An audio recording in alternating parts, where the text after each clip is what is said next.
hello guys की खबर मोर नतुन एटा भिडिओলৈ সকলোকে স্বাগতম জনাইছো আৰু এয়া যে মই আহি থকা দেখিছে এতিয়া আহি আছো পথাৰলৈ আমাৰ ঘৰৰ পিছফালতে হৈছে পথাৰখন আৰু এইয়া হৈছে তিতা কেৰেলা চাং আৰু ইফালে বিট লগাইছে আৰু ইফালে মটমা লগাইছে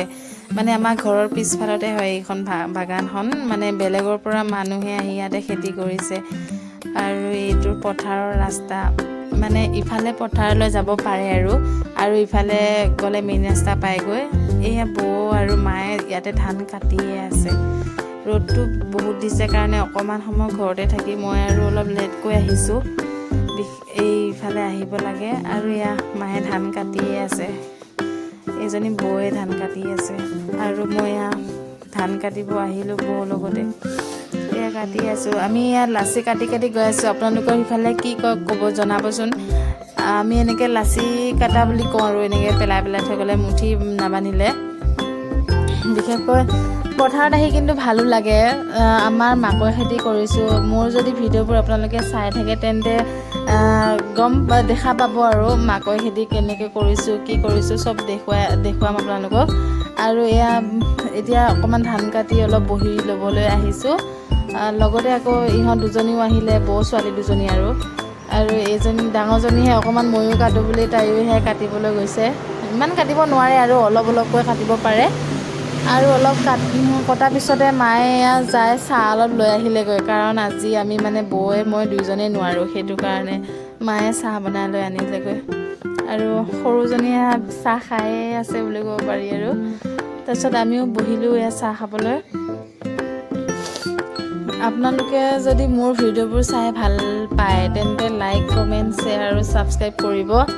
আৰু মানে কেনেকুৱা হৈছে কমেন্টত জনাব আৰু মই বিশেষকৈ মানে ইমানো ভালকৈ দিবও জনা নাই সেইটো কাৰণে আপোনালোকেতো জানিব কেনেকুৱা হৈছে আৰু ইফালে মুখ ফুলাই আছে বহি সিহঁতৰ মানে কাণ্ড কাৰখানাবিলাক দেখি মাকে মানে ধক খাবলৈ লৈছে আৰু এয়া চাহ আৰু বিস্কুট বিশেষনো কি ক'ম আৰু আপোনালোকেতো জানেই আকৌ ধান কাটিবলৈ উঠিলো চাহ খাই এয়া লাচি কাটি গৈ আছো ভালো লাগে ধান কাটি কিন্তু দেই ঘৰৰ ওচৰতে পথাৰখন যে সেইটো কাৰণে বেছি ভাল আৰু দূৰত হ'লে বেয়া মানে যাবলৈ এলাহ লাগে খোজকাঢ়িবলৈ বেছি দূৰত হ'লে আৰু আমাৰ যি মানে য'ত মাকৈ খেতি কৰিছো আমাৰ পথাৰখন বহুত দূৰ তাত অকণমান এলাহ লাগে মানে যাবতো লাগিব উপায় নাই আপোনালোকে কোনে খেতি কৰে ক'ব জনাবচোন কাৰ ঘৰত খেতি কৰে এইখিনি মানে পৰি আছে ধানখিনি অলপ আছিলে আৰু এইখিনি তাৰপিছত গোটেইখিনি ধান কাটিব নোৱাৰিলোঁ অলপ থৈ দিছোঁ তাৰপিছত ঘৰলৈ আহিলোঁ মানে টাইম হৈছে ঘৰলৈ অহা আৰু সোনকালে আহিছোঁ ঘৰৰ পথাৰ যিহেতু আৰু এইখন বাগানৰ গেটখন দেখিছে